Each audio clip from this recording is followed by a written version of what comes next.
This is the fourth episode of the Great One Piece Readthrough. My name is Zach. And my name is Ed. On today's show, we have the writer and author of Manga The Complete Guide, House of a Thousand Manga, and former editor for One Piece. We have Jason Thompson with us. Hey, Jason. Hey, man. How's everything going? Pretty good. Did a lot of drawing today. Walked the dog.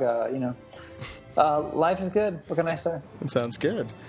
We also have here with us, it's been a little while in the podcast proper as well, we have Dennis. Many of you may also know him as Itchnob of SK Cosplay and Cosplay Jam. Hey, Dennis, how you doing? Doing well. It's nice taking a break from Nintendo things for a bit and going back into One Piece stuff. Good. Yeah, no, I think Ed and I were even saying, considering we're so saturated in the series, it's really kind of rekindling things, I think, for us going back to the beginning. Yeah, I haven't looked at this Alabasta stuff in a few years, at least. We usually start the show with going through how you guys got into One Piece and how you guys got involved in One Piece. And Jason, I'm sure you have a storied history that I'm looking forward to hearing. How did you originally get into it, and how did you originally get involved in it? Well, I was working at Viz. I worked back there from 1996 to 2006, and I was aware of One Piece when it started coming out because it was on the top of the charts in Japan, and we started getting copies around the office. And so we quickly figured out it had to be one of the titles for Shonen Jump when we launched Shonen Jump magazine in the U.S. in 2002.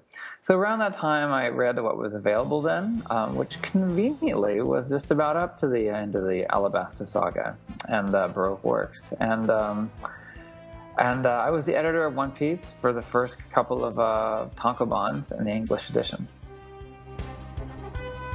And would you like to also tell people, I guess, a little bit more just what you've done with manga, your history with manga in general? I probably should have started with that. Oh, yeah. Right. What was I doing at Viz? I've always been a manga and anime fan, and I was super lucky because I got my job at Viz was my first big job outside of college as an editor there. And this was back in the late 90s when it was a small company of about 30 people. And I was an editor at Viz for a while, and I soon worked my way up to the titles I really wanted to edit, like One Piece and Dragon Ball and JoJo's Shaman King. And I actually left Viz in 2006 to write a book, Manga The Complete Guide, which is a encyclopedia of manga, where I read all the manga that was available in English and that had ever been translated, officially, quote unquote. I just did that for a year. And that came out in 2007. And since then, I write for Anime News Network. I write for Otaku USA magazine. I draw stuff for Wizards of the Coast and do comics. I'm one of those. I'm happy to have comics in my life. It's a life partnership, man. So. You're preaching to the choir with that. Dennis, how did you first get into One Piece? Oh, man. Well, I guess I'll also end up revealing my age. I actually heard about it back in 1999 when the anime first started because I was playing this online game. I don't know if any of you guys heard of it, Ragnarok Online? Oh, yeah. I remember there was a manga for that from Tokyo. It's not that, way back in the day. That great of a manga. The manhwa, yes. I remember that. But yeah, a guild member I was part of with, he actually mentioned it it was One Piece, Berserk, and Crayon Shin-Chan were his big three favorite manga anime titles at the moment. Wow. And I didn't even, I had no way to access any of those back in those days. Oh, that's cool. Maybe some of those will come out here. And Q coming up to the early 2000s when we start hearing more stuff about it, going to anime conventions and stuff during that time showed me that, I could import certain things if I needed to, especially One Piece itself actually stood out because of how they wrote it out in, they sort of wrote it out in English as One Piece. So it's wait, what? Is that how you write it in English? And searching terms like that was. Well, you forgot to put the little silhouette of Luffy in there, and then the sail and the rope. Yeah, must have been hard on Alta Vista. It was like when you search down when you search drop down boxes of like, here's all the merchandise we have of this, this, and this, and it was weird seeing One Piece there because it started on W for One Piece. And from there, I still didn't really like pay attention to it that much until it started going into the American Shonen Jump volumes, because that's when like a couple of friends that I knew were also into it and reading the volumes from Shonen Jump, and then that's when I met friends who had they've been mentioned a bunch of times, the HK DVDs. We've heard all about the smoking nuts. Yep. Is that what I remember? That's the smoke fruit. It was from the Logtown. Oh, right, the smoking nuts. We talked about it last week. I remember the Dragon Zone was Arlong Park.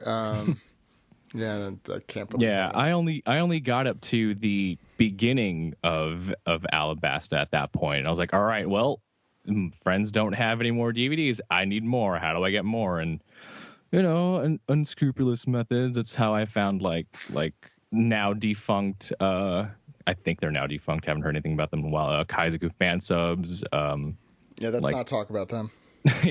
Null is where I was starting to get past the point when like they're too slow. I need more. Null had the like manga volumes at least, and they were doing tankobon translations rather than chapters. So it took me quite a while to actually get caught up. There were some horrendous translations I've seen for things. Yeah, there were. Yeah, things you find in Yahoo groups. Yeah, things that were Yahoo Answers, isn't it?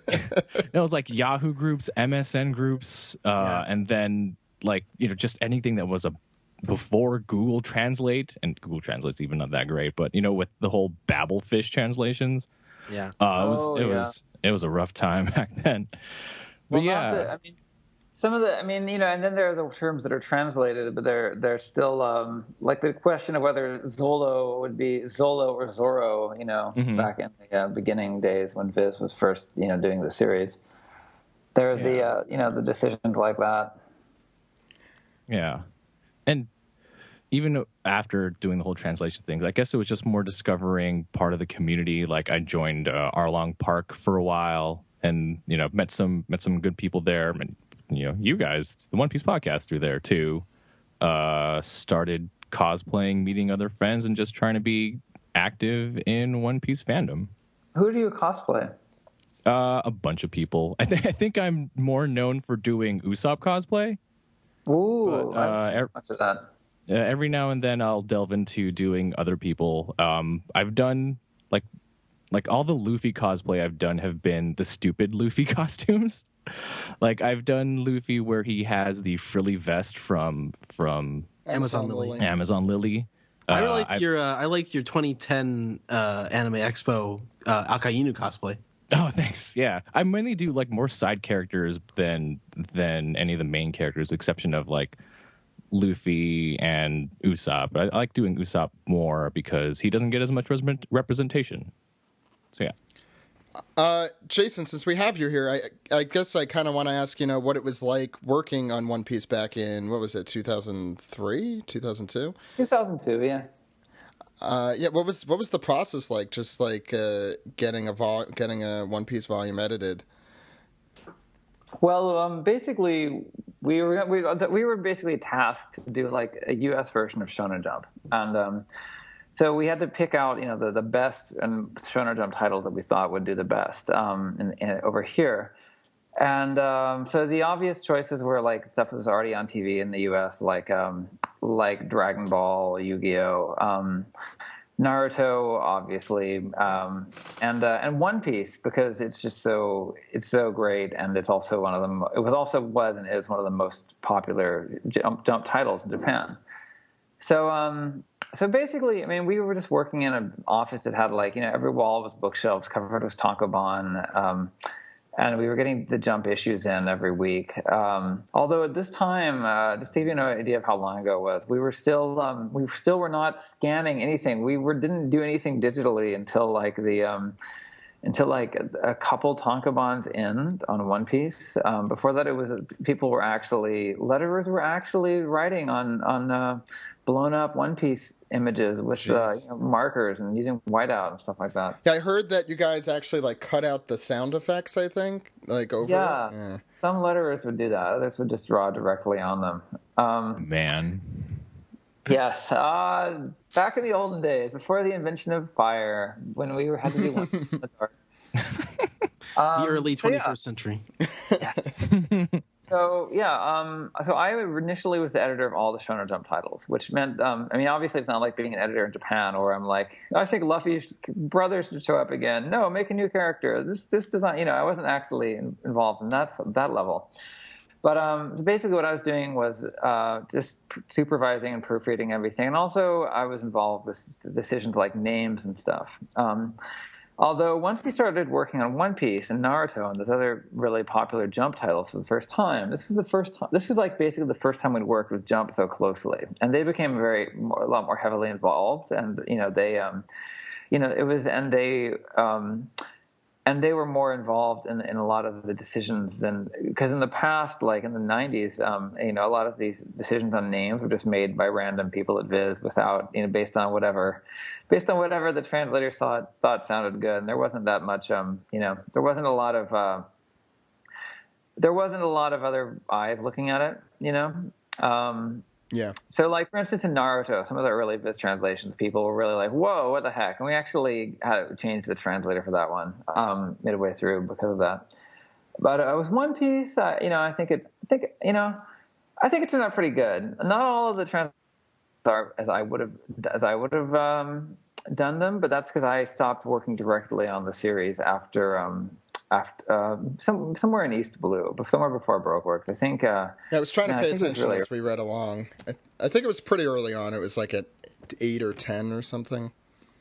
Yeah, I think it was around. It was after they beat Captain Kuro, I think, but I don't remember. I don't remember exactly how far. But yeah, I was the person who was answering all the people's mail when they're asking like what. When they're asking, what like Zolo's name means, or or what language Sanji can get away with, or why did we change this or that? And One Piece didn't have that much. I don't think there's that much. I know there's some censorship in the later One Pieces, but I don't think there's anything at the time. Because Viz would go through different phases of basically how strict they wanted to be. At some point, it would be like they would totally clamp down on any cleavage or anything dirty. In other cases they would they'd get pretty they would be pretty easygoing. Mm-hmm. But it's okay because it was not like One Piece is a fan service packed series. At the time, at least. Well, and even to that point, in these volumes, we had Ace with a big Manji swastika on his back, and that's it in with a translation note. They didn't edit it out. Ultimately, the change was made in the Japanese version too. It's really fascinating when you think about it. That pressure, that even in Japan they had that pressure from international licensors. Because in the first few volumes, there was a buggy crewmate who had a small swastika somewhere on his body, and they left it with a translation. Yeah, with a translation note. It was very brief, but it was very small swastika. It was definitely there though. Well, yeah, I mean, there's a guy with a swastika in Yu Yu Hakusho, which is another one of the Jump titles back then. And his forehead, right? Yeah, Manson style. Not the Nazi ninja. Name. But there's a lot of little things like that. But on the other hand, I don't think we ever had to change any of the violence because we realized if you start removing blood in One Piece, you're never going to stop, and it's okay because no one ever dies anyways unless it's in the past. They tried it in DBZ on Toonami, as I recall, and I don't think they ever. I mean, they eventually stopped, but it took them a while. Yeah, I think it was DBZ on like the Fox box. Huh? Yeah, that was a rough time when they were censoring DBZ a lot. But I mean, around when Jump started, I think that was when that's when it went to to Toonami, and they weren't censoring it as bad, right? Because the first couple of seasons, like up to the Ginyu Force, were really right. I think you're right about that. Yeah, those were hacked up. Yeah. No, but with One Piece, I mean, we were going through Volume 8 too, which is the beginning and middle of the Baradier stuff, and it's very bloody stuff. I remember Ed, you mentioning that as well. Yeah, the Baradi. Yeah, I love that. Oh my god, that's one of my favorite. It's got some of my favorite fights actually, like Sanji versus Pearl. That's good stuff. Yeah, he goes crazy for no apparent reason. What Ed? Sorry. No, I was just going to say, it was interesting that you brought that one up because Pearl's crazy, and I'd forgotten about that until I reread it. Well, One Piece is great. I mean, that's one of the things I love about the series is, in addition to the incredible character designs and just the awesomeness of it all, is how super, how painful the fights look. You're just like, oh my god, I can't, oh my god, he's totally smashed Sanji's freaking ear, his skull with his shields. Oh my god, look what happened with Luffy, he's fine unless he gets stabbed or something. But it's so it's got such intense fights. I think Zoro mostly, which in this arc. That is true. As that well. Is true. Yeah. So why don't we get on and talk about the Alabasta arc, volumes 18 through 23, and a little tiny bit of 24. There's a little bit of follow-up on our last episode, though. I just looked at the first couple of chapters of volume 24 today, and I was reading the author comment at the front of the volume, and it says, "When I visited my family recently, my parents expressed an opinion about One Piece for the very first time." That story about the deer was really good. Deer? Anyway, a reindeer is a type of deer as far as I'm concerned. But yeah, that's just a follow-up on our drum discussion from last week. But that was the first thing that Oda's parents mentioned to him about One Piece. 5 years after it had been in serialization. So yeah, why don't we start out? It starts out with a bang. I think Mr. 2 shows up almost immediately. While they're fishing. Speaking of strange translation decisions. I assume this had to be pretty tough to put together all the puns. Yeah, it's a Japanese pun, and also you have to try to not be offensive when you're translating this because there's a good chance you could be. Yeah, this was I wasn't involved in the translation of this one, but basically. Well, let's be blunt. Basically, it's a big gay joke, right? Although he's not technically. It's the word "okama" is I believe it is actually fairly offensive. Or maybe it wasn't because maybe it was more used. I'm not sure. Yeah. Maybe it was more used in Japan like 12 years ago. But basically. Yeah, so they translated "okama," which could mean gay, or as they just sort of left it untranslated as "oh come my way," right? They make a vague reference to it's the what is "oh come my way"? It's the way that people go when they come out, or something like that. That was in an SBS later on, but and it's vaguely referenced, but it's "okama way" is kind of difficult to do in English. It's really, I don't know. You would have had to do something that, there's no way to not make it offensive, right? But if you wanted to follow what he was doing, I guess you could have gone with something like, I don't know, like the trans fruit or something like that. But no, because he does transform, right? So, that's a good English pun there. Yeah. And they it's obvious there's some of that is still in the English version because he's like, when you're me, you're a man and a woman, and he delivers that touching speech about friendship in volume 23, where he talks about. He also talks about it at the very beginning of 18, I think. Yeah, it's true. When they meet up, man, it's love at first sight. So. Well, I think most people, and myself included, love Mr. 2 and that ridiculous character in general. I love him too. Oh, yeah. I haven't heard of anyone who's like, ooh, that Mr. 2. No, he's one of my favorite characters, too. He's considering... he's such a good friend, which is surprising considering he's so totally evil for the next 5 volumes. But I guess that's the way it isn't in manga. So. Yeah. Well, I like how they set it up so when you finish things off at the end, it's like, okay, I could see him coming to the good side there. But also, we forgot to mention how the fact that they're sailing along from Drum and using Karoo as fishing bait, which is one of the better, one of the funnier gags. Like, I thought you ate all the bait. What are you using for bait? You're gag obsessed, Ed. There is humor in One Piece, and it deserves to be pointed out. There's way You're going to more be pointing out a lot.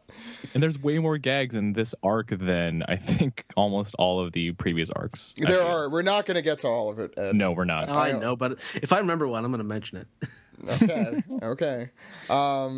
So we find out Mr. 2 is able to change form, and by form I mean face, to match everyone else's face. Not just face, also change body. And body. He does he shows Nami's cleavage. So. I completely forgot about that. That doesn't go over that well. He touches everyone but Sanji. And he actually didn't touch Vivi, but he already had her face at that point. He never touched her in that scene. He never has her face. He doesn't have her face. He has Cobra's face. Right. They just later have a picture of her because she's the princess, and why wouldn't they have that? Right. I'll be like Ed. I do like the recurring gag of Vivi not being able to relay information, even though she has every single piece of detail already there. Yeah, that was a gag I forgot about. And it's not the first time that's happened. It's like the opposite of Dalton, who always gives too much detail. So as a result, we have what's really great about this arc is, first off, this is the first long arc we have in One Piece. It's a 6-volume arc. And I might have done my math wrong there. And no, you're right. The closest one before that, I think, was 2.5. Was, I think, long. So Drum was pretty long too. It was like 2 volumes. It was like 2.5, yeah. But this is by far the longest, and so we have a lot of really cool setup at the beginning. So with the Mr. 2 stuff, results in the X on the arm with the bandages that, we find out later, the mark of the Fellowship of the Straw Hats. Mm-hmm. And the Mr. 2 stuff is obviously set up. And we also have the introduction of Ace, which is the name of the first chapter, as Ed, you alluded to, with the very different Whitebeard symbol. Yes. And when they arrive in Nanohana. And Alex has often called him Poochie, alluding to the Simpsons character Poochie, being that it's the guy that everyone likes, or it's the guy that's everyone's supposed to like, because he. I think it's also partly from when they talk about him on the boat, and everyone's like, "He's so cool. How can Luffy be his brother?" Like, that's what we're talking about when we're talking about Poochie. Everyone's talking about how cool he is. Even when he's not there, everyone's like, "Whoa, that guy's cool." No, but I actually really like his introduction, and Alex also pointed out he acts a lot more like Luffy's brother than you'd expect from the look and attitude, because he does fall face down in his food. He falls asleep several times. Yeah, delayed reactions and all that kind of stuff. Huge appetite as well. Like, you saw how many plates he put away before he fell asleep into it. Right. Yeah. And we also see Smoker's back. And Mr. 3 is back and around somewhere, and Tashiki's back. Yeah. So it's kind of like a reunion from... I do like when Ace wipes his face on some lady's dress when he wakes up after he falls asleep in his food. Good old Ace. And then when Luffy comes in, there's all these distractions, and Ace isn't able to... it's after Smoker throws him through a wall. Well, it's actually... But first, Smoker notices... Oh, no, I'm sorry. Luffy throws Smoker and Ace through the wall. There you go. But before that happens, Smoker notices that this is Ace, the Whitebeard 2nd Division commander. And that's pointed out to the audience, I guess, for the first time. Yeah, who is this Whitebeard, and why does he have division commanders, and why is Luffy's older brother one of them? Yeah, there's a lot of... Yeah, go ahead, Jason. Because we don't get a look at Whitebeard at this point, right? And he hasn't actually showed up even for just a page, has he? He shows up at the end of 25. Okay, yeah. Or 24? 24. Sorry, 24. And with this introduction, you're like, wait, a second... how big is this guy's crew? Because we're normally used to seeing, like, the size of Luffy's crew is very small, and the size of, like, Buggy's crew was fairly big, but I don't think enough to warrant... Yeah, I think it's like 7 different divisions. Krieg had 50 ships and 5,000 men at one point. True. That's but true. He never had, like, a division commander either, so... Yeah. As far as we kind of had Geen, but yeah, Let's not get into that. We're starting to get into the power escalation and the world. That's the nice thing about One Piece, is how the world expands out. It's one of the cool things about it. Yeah, it's definitely one of my favorite things. And that's actually one thing that I wanted to point out in the way that One Piece advances its power levels, for lack of a better term, is that that's just different. Everyone who is strong has different specialties. not everyone has the same manifestations of their power. That's true. In the world with devil fruits. And we get to see, like, back at the end of volume 17, the first introduction of Crocodile as the hero of Alabasta, where he's, quieting pirate rebellions in the port town, and everyone loves him because he's dehydrating the pirates, basically. He's extremely strong. And then we also have Ace, who is fire, which apparently fire beats smoke, or at least is a draw. No, it doesn't beat it. It's just a draw. Yeah. And we find out a lot about the millions and the billions, who are kind of in the background and never really make a. I mean, they're always kind of there, and we get a lot of them beaten when Ace, gets off the boat, and there's actually a bit of a background. There's a bit of a thing here with Smoker, or with the Marines and the Straw Hats, where I think Smoker gets stuck with the bill twice from the Straw Hats. Tashigi definitely does. Tashigi does with the water, I think, later on in the arc, and also here with the food, where Luffy says, "Excuse me," stuffs it all in his face and runs. He also gets spit on at both incidents too. Well, at least once it's only water. Yeah. Is there anything else you guys want to talk about? I want to kind of go geographically, because otherwise we could talk all day about any particular things. So with Nanohana, which is that port town, is there anything in particular you guys? Well, we get the setup with the perfume, which becomes important in Rain Base. Yes, yeah, The Chopper is all ensorcelled by the perfume, and it's overpowered. He's going to have a bad time in this arc. It's hot and it's smelly. Yeah. Something I like. Oh no, sorry, you first. Go ahead. No, go ahead, Jason. So, Alabasta arc. I love all the animals. I love the evil. Yeah. I love the. I think Zach's favorite chapter is coming up a little bit later. Yeah. There's the Kung Fu dugongs. Yeah. There's the crabs, the camels, the giant lizard, drunken birds, the Accelodials. There's all sorts of animals. All sorts of sea creatures, too. Sea cats. Giant cats, yeah. The sea cats that are sacred to the people of Alabasta, because Alabasta is basically Egypt. I was going to remember that, like, when first reading this, Ace Luffy brother, where was he in the beginning? That doesn't matter. I'm going to keep going. Like it didn't even bother to cross my mind of like, well, why wasn't he there? Oh, well, he leaves again. Okay, maybe he's just not always there all the time. All right, whatever. Well, we do find out he was after Blackbeard. I think they name him in particular here, and that and that he used to belong to the 2nd Division, and that it's his responsibility to go catch him. And compared to the anime, this scene takes around 3 seconds. He travels with him into like the middle of the desert in the anime. Yeah. He's there for a long time in the anime. When we get that mystery paper too. Yes, and all very important. We'll talk about it in our spoilery segment. So, hold on. Mr. 11 is one of the only canon dead people in One Piece, I think. Yeah, well, I don't know if he's technically... as far as we know, he's dead. I don't think any... At least up to this point, he seems to be the only person who's dead. So, we see... after we see Ace, we head to... can't pronounce this correctly. Erimalu? Erimalu.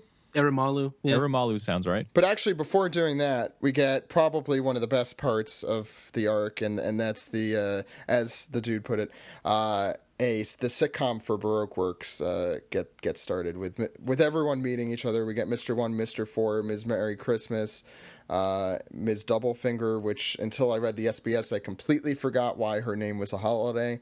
Yeah, I did too. I was like, wait, what the hell's Doublefinger Day? Oh, right. 1/1. Meaning I don't know what I maybe think of like gold. It's like James Bond, like Goldfinger. I have no idea. That's what I was thinking too. Right. I completely forgot that. I'm glad I was reading the SBS. Is it wrong for me to think that like Miss Doublefinger is where Oda's models for women started going off the rails a little bit? You might not be wrong. I don't know. We'll see how that evolves as the. Well, she's supposed to be kind of super exaggerated because she kind of has that weird walk. But you're right. She has no waist. Yeah, like bones don't work that way. No, neither do clothing. But that's a different topic. I forgot about that.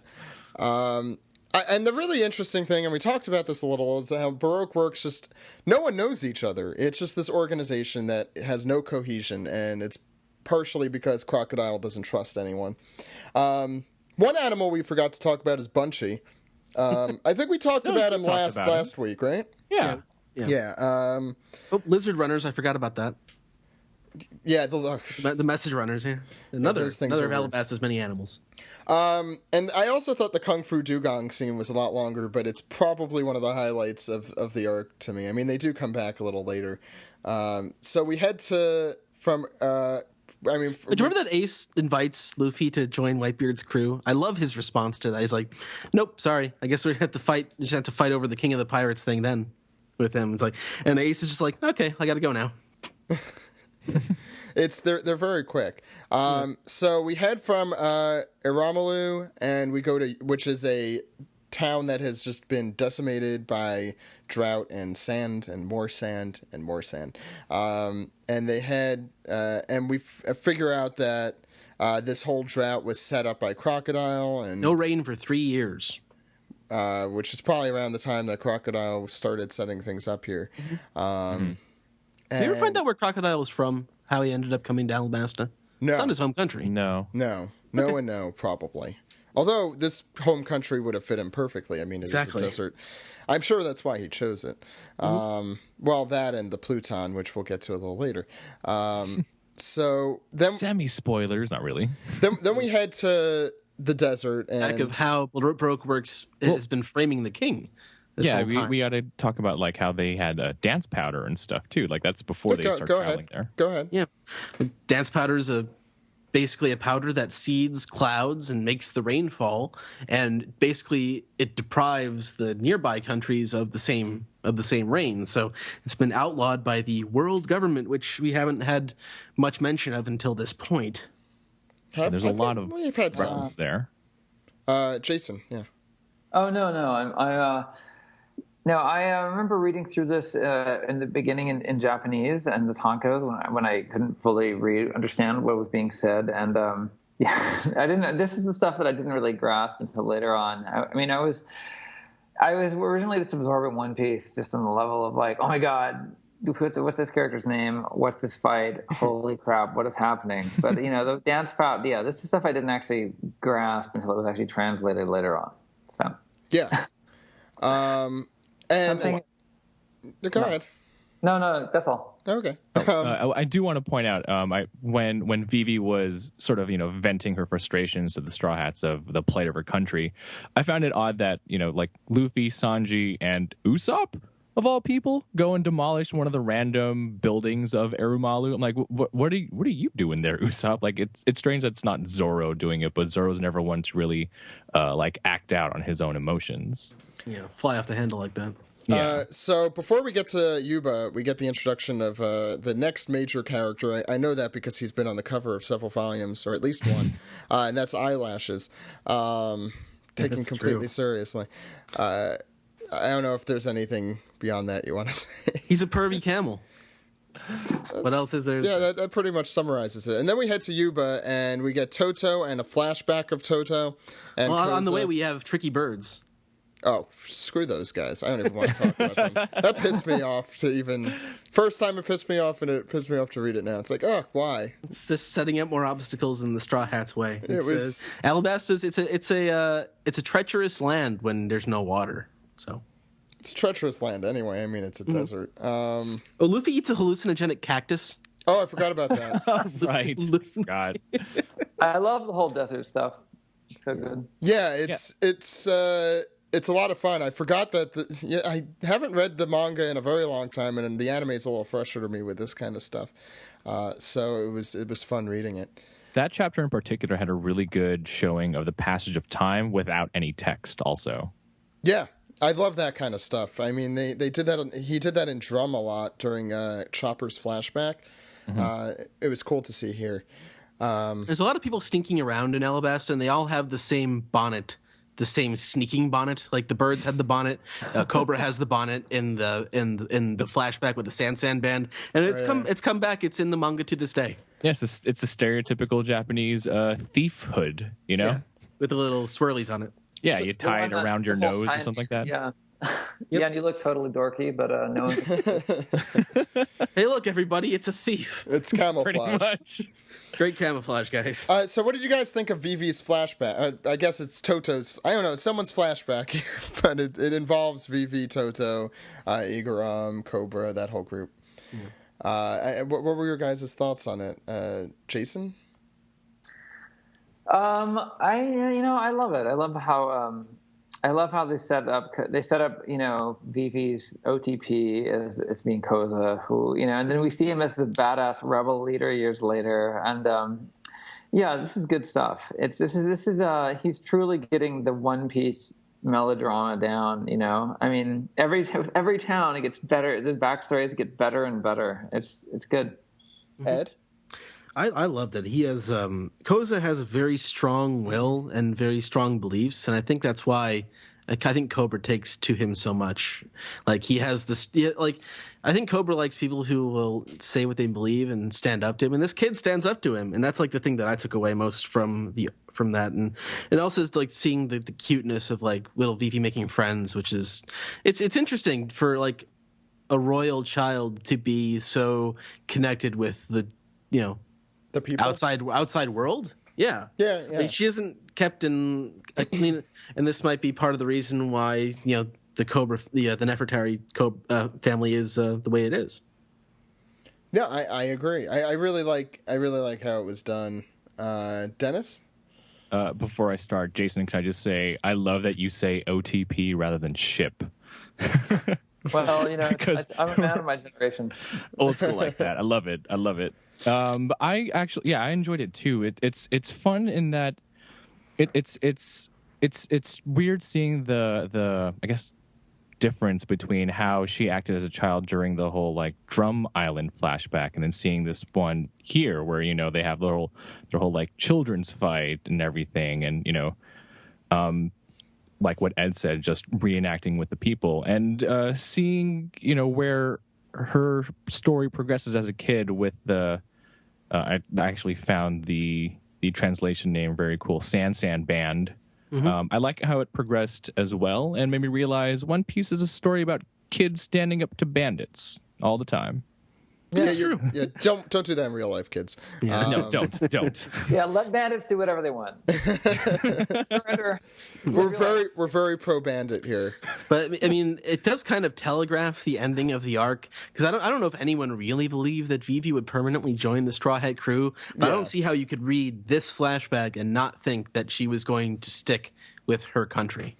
Well, I can't put myself in that position. It's so difficult to put yourself in the position of reading this for the first time and thinking, is she? I mean, she kind of does. It's this weird kind of middle ground that Oda. But she was doing it to save the country. Right, up to this point. Yeah. So anyway, after the flashback, we hear all about Operation Utopia, and in the most James Bond way, Crocodile announcing, or James Bond villain way, I should say. Oh yeah, like you guys were talking about James Bond villain last week. Crocodile's totally a James Bond villain. Yeah, there's no hiding his James Bond villainy here. He's even more so than what's going on in the manga currently. This is a real James Bond. Yeah, he's seriously. He's got the cigar. He's got the hook for a hand, which I'm gonna say is a James Bond. His hideout is a casino. That's named Rain Dinners. Rain Dinners. This is the thing that it hasn't rained in 3 years, and he owns a casino named Rain Dinners. This guy couldn't be more evil. What the hell is that? Jason? And he has all this fresh water that he uses for giant banana gators. I mean, yes. Hoarding it, it's terrible.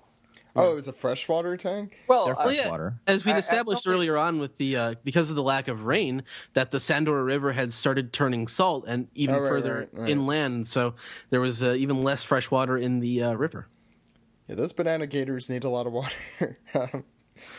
Yeah, so they go through their plan, which is they kind of talk about it, and he says he mentions Pluton. This is where we mentioned Pluton, I think, for the first time. No, I think he kind of hints at it. He doesn't mention it until he's at the palace. I don't think he mentions the name Pluton, but he kind of hints that he mentions that he just wants military might. Mm-hmm. Yeah, and it's kind of hinted at that might be more than just being the ruler of Alabasta, which is his ultimate aim here, or one of his ultimate aims. He says that there is a true aim that he will reveal that we've already revealed.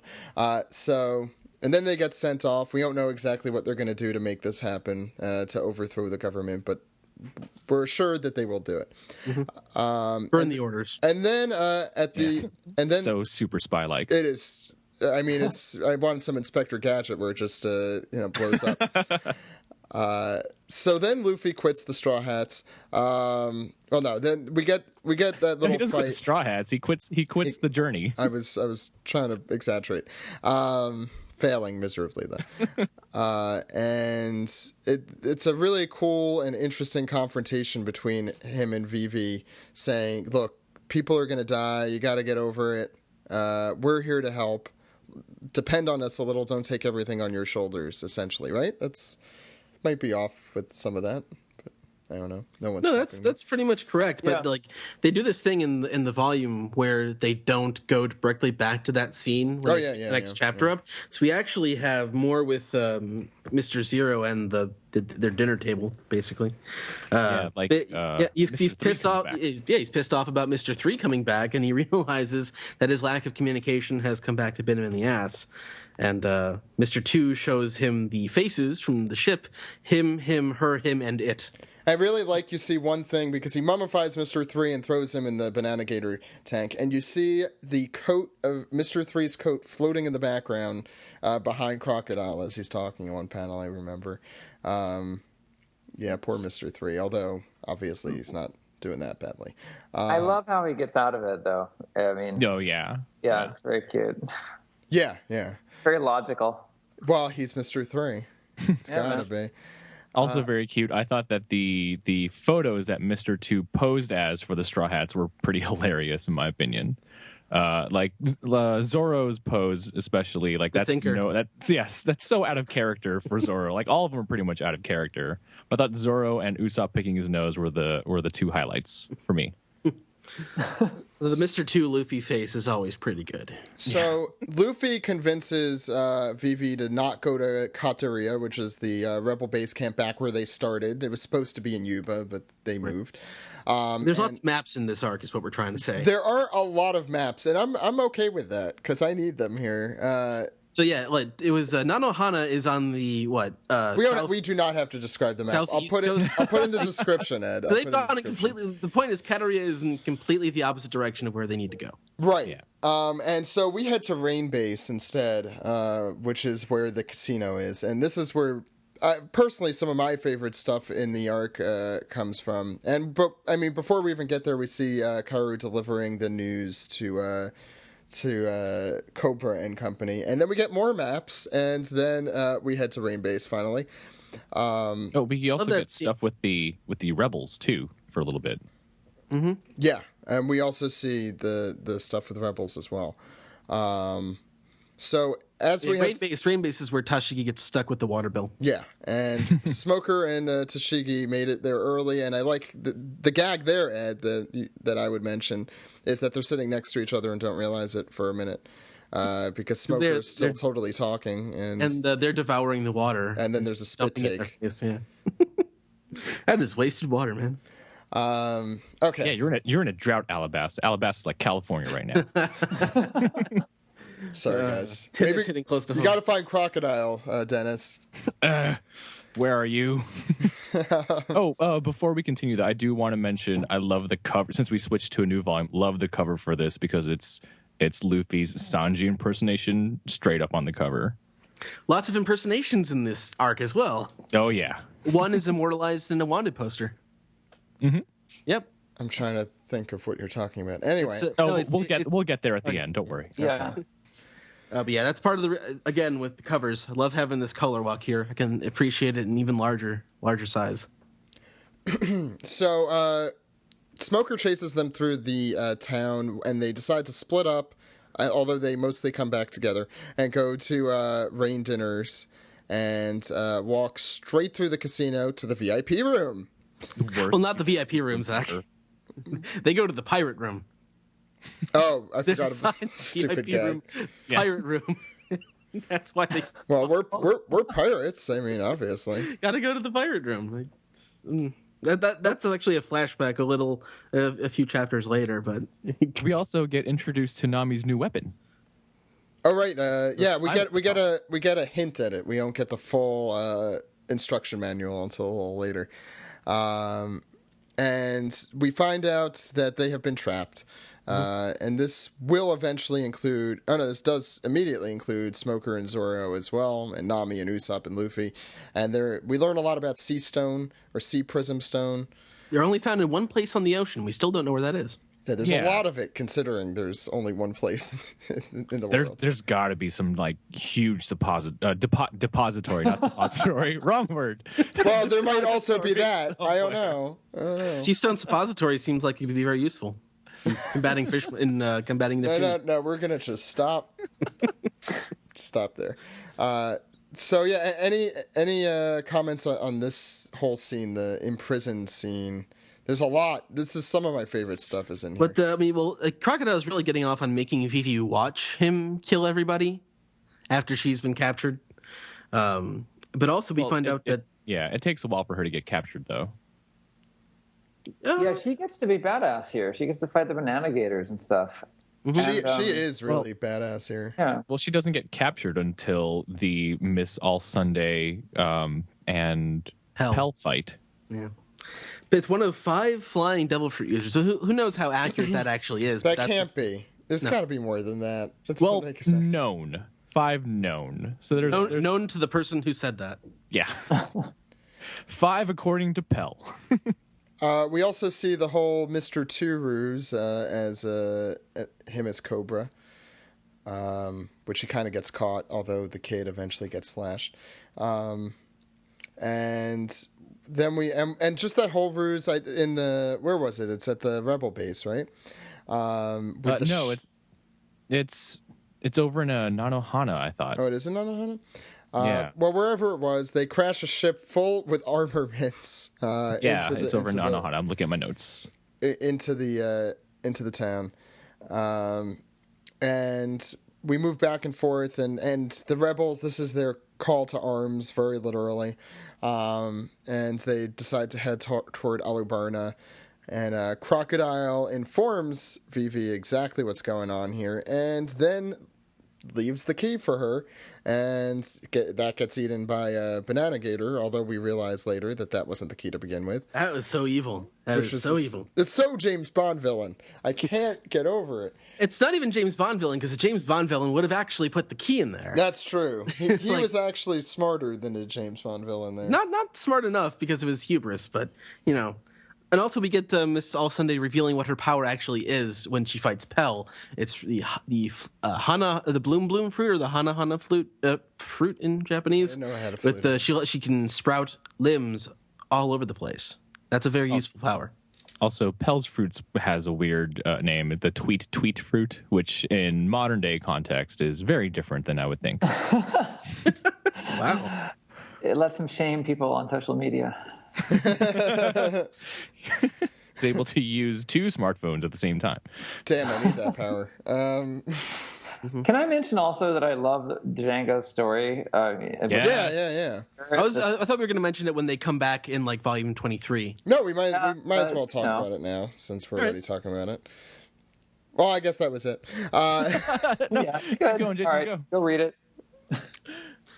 Is there anything else up until we get the introduction of Mr. Prince that you guys want to talk about? We should make it known that it was Kappa, the little kid who showed up at the Rebel base first wanting to join, that reminded Koza of himself, who also is the one that sees Mr. 2 transform into Cobra, Mr. 2 transform out of Cobra, rather. Right.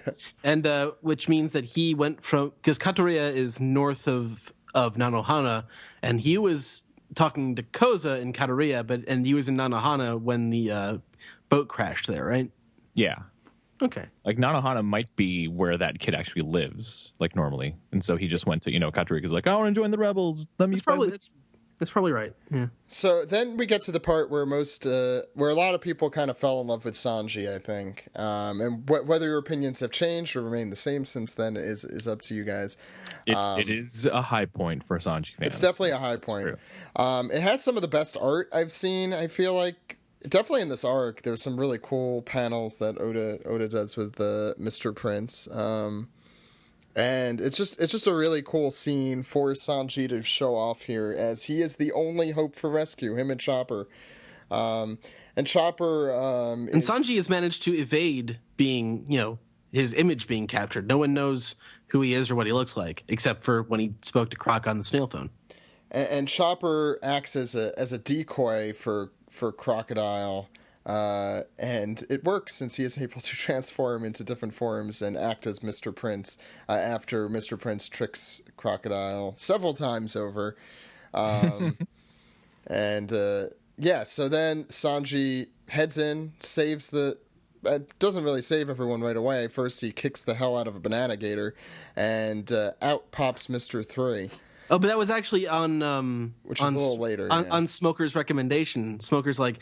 You guys can't hear that? What kind of pirates are you? You don't know which one he gave the key to? That's another little cool Smoker moment. I wonder if that'll come back in the future. We haven't had too much of that, tactic from Smoker. Mm-hmm. Just noticing things other people don't notice. Smoker in this part is very interesting because Luffy decides to save Smoker when put in mortal peril here. Mm-hmm. I do want to mention probably one of my most favorite gags is Luffy saying that gators and bananas are both food. That's how it works. In Louisiana, that's certainly the truth. There's a gator growing out of that banana. Yeah. It's like, hey, you stupid banana, come here, stupid banana. No, Luffy, technically it's a gator. They're both food. What? So yeah, anything else you guys want to mention with Rain Base? I don't want to get too recappy into this. I kind of want to get more into your guys' opinions. I want to drag things on too long with just this happens. It's really the bit of Croc really, really elaborate planning, which seems to have worked, but Luffy and the others just get by on ingenuity and luck, and a lot of luck, and a lot of luck. Yeah. Working on Smoker's soft side, by rescuing him when he doesn't. Luffy does that a bunch in this arc. He does it later on, and with Tashigi kind of too. A little later, it's kind of weird because Smoker, you think, is going to be kind of the Inspector Zenigata, which I guess he still is, of this, and it's interesting to see kind of the familial relationship they have, albeit briefly, between Smoker and Luffy. And so Smoker dispatches Tashigi from Rain Base to go to Alubarna, and basically, follow your own sense of justice when you're there. That's the kind of man that Smoker is. He has to go back out to sea and figure out this thing he wants to figure out, which he doesn't say.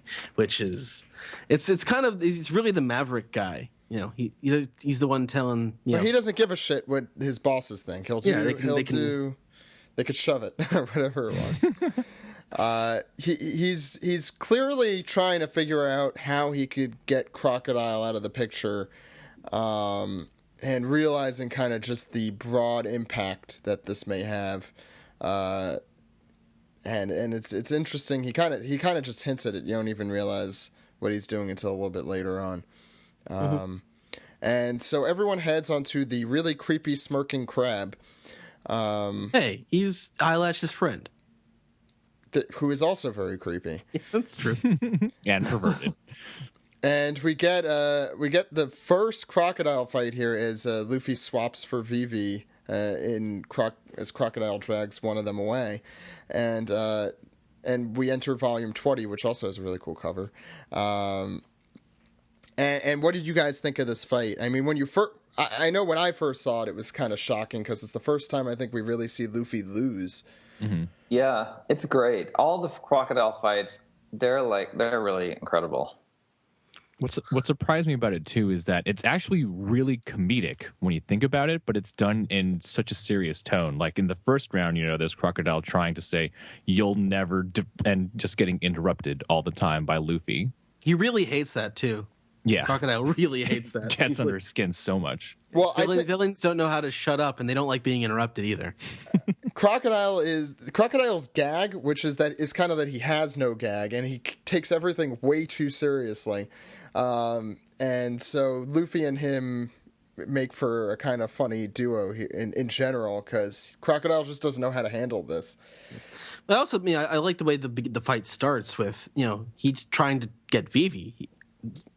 That's what he wants. Crocodile wants Vivi, but Luffy manages to switch places with her, and he's going to fight for her, and he's going to defeat Crocodile. Obviously, he doesn't do it this time because they're fighting in Crocodile's optimal environment. They're fighting in the middle of a desert. Yeah, worst place you could have chosen, Luffy. Right. The settings for their fights, going from middle of a desert to outdoors but in a city and underground in a big stone chamber. It's really advantageous to Luffy. Nah, they're all pretty bad for Luffy. Because he could turn, I think he said he could turn the stone into sand and just get the hell out of it. And he tried to do that during the second fight. I'm surprised he didn't try to do it very much during the third fight. He does ultimately get away. Although we do get the foreshadowing. Although he gets beaten up pretty bad. You do get that foreshadowing in the first fight of Luffy, with the water, and like you can hear the sound effect for squeezing, grabbing his arm when he. Yeah, and we haven't mentioned this before, but Crocodile is the pirate with the hook for a hand. He is Captain Hook. It's one of those pirate tropes that you have to include in a manga. We're still waiting for the eye patch, and I don't think we ever got a peg leg. We had sword legs. We had Zeph. There hasn't been an eye patch so far in all of One Piece. Are you serious? There hasn't been an eye patch. No, there hasn't been an eye patch yet. Holy crud. People think that Blackbeard will at some point have an eye patch, but we have not seen that yet, and there's no proof of that happening, so there's no eye patch yet, as far as we know. We also get the reveal of Miss All Sunday's real name, finally, as Nico Robin. It's the first time it's mentioned. I thought I told you not to call her that. Sorry.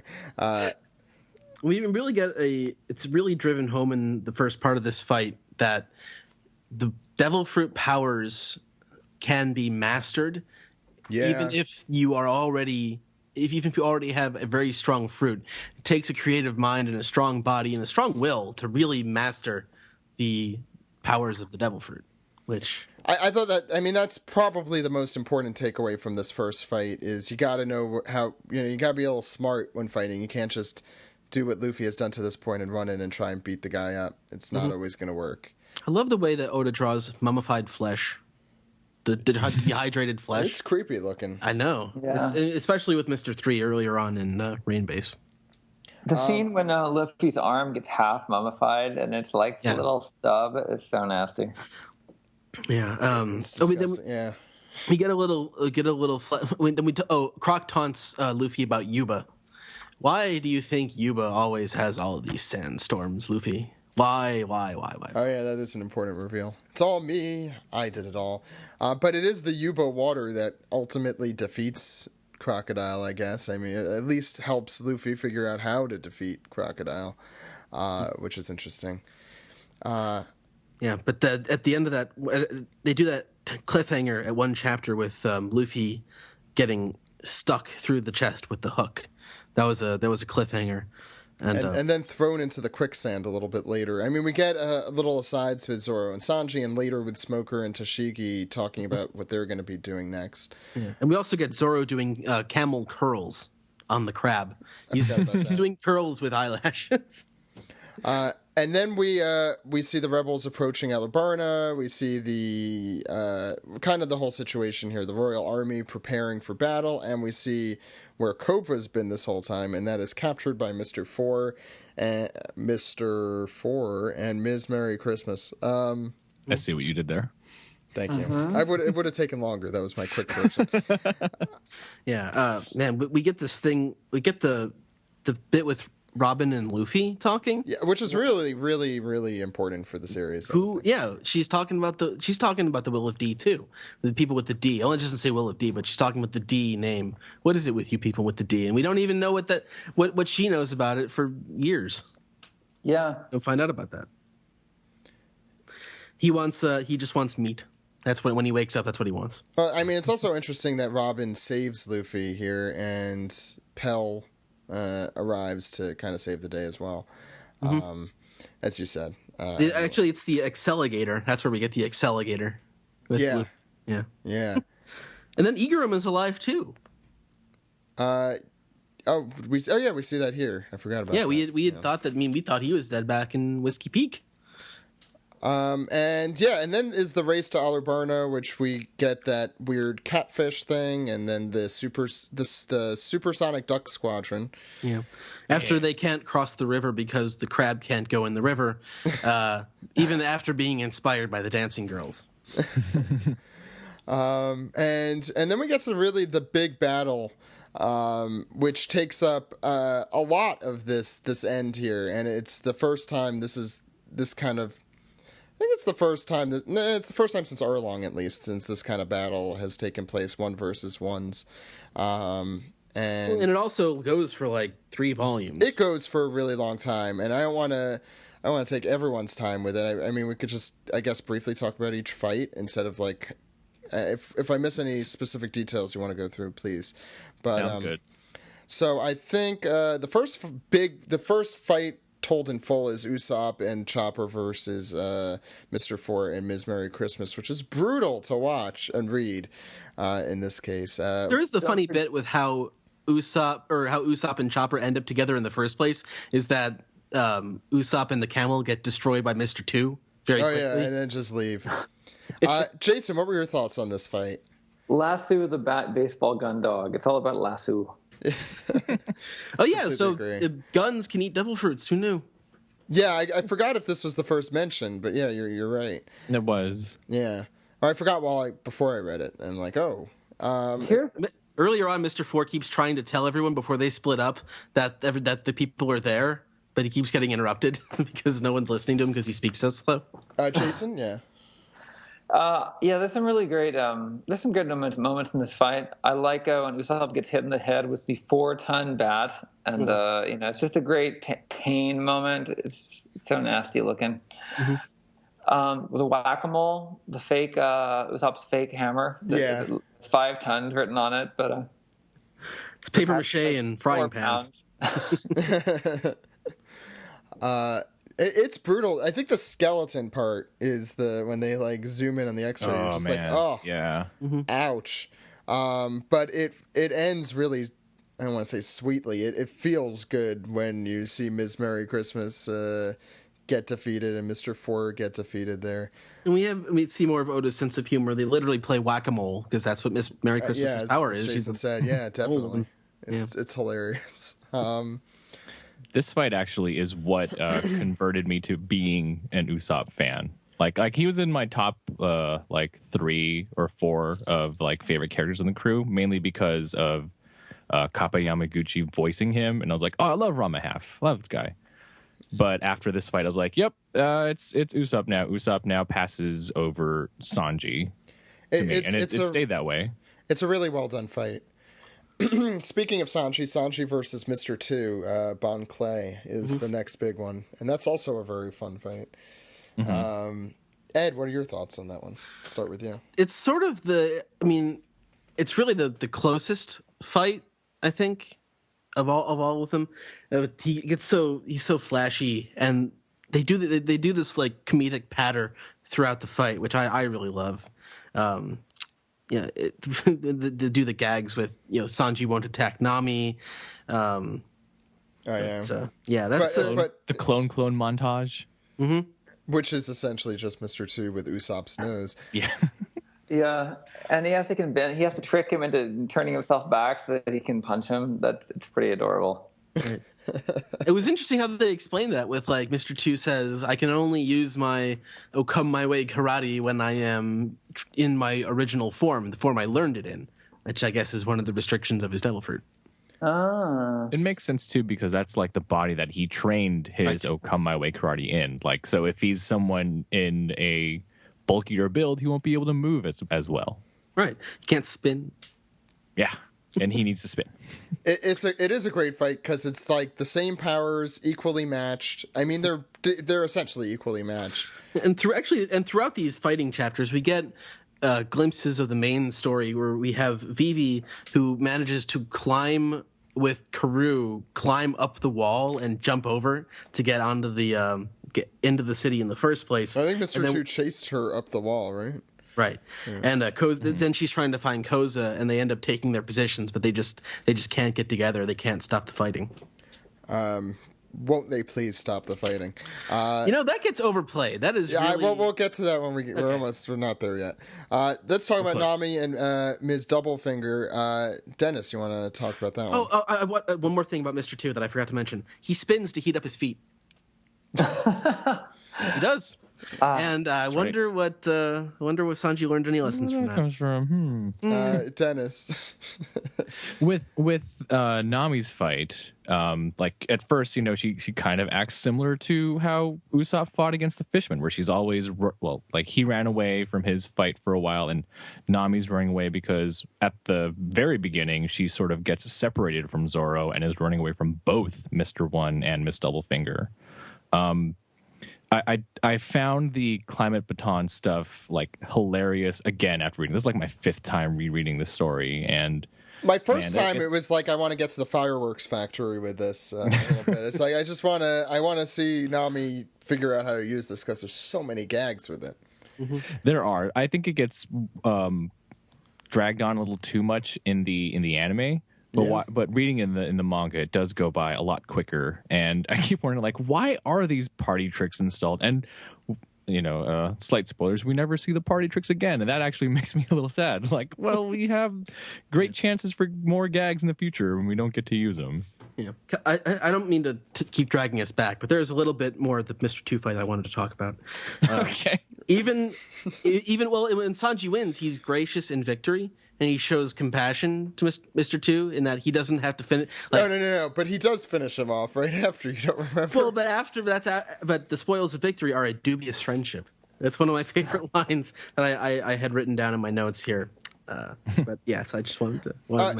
The Nami Ms. Doublefinger fight is like really one of the few full-on Nami fights we get in the series. Not to spoil too much. One of 2 I can think of. And it's kind of interesting that she obviously has to do some fighting, but they've established that she's physically not as strong as other characters. So they make up for it. But neither is Usopp, right? So they make up for it with the kind of baton and the, just the general cleverness. So yeah, it's cool that she gets to, kick some ass here. It is a really brutal fight, though. I mean, Miss Doublefinger's like taking pity on Nami all the time with all these like, oh, you poor thing, you can't even make your weapon work. Yeah, she's really not taking Nami seriously at all.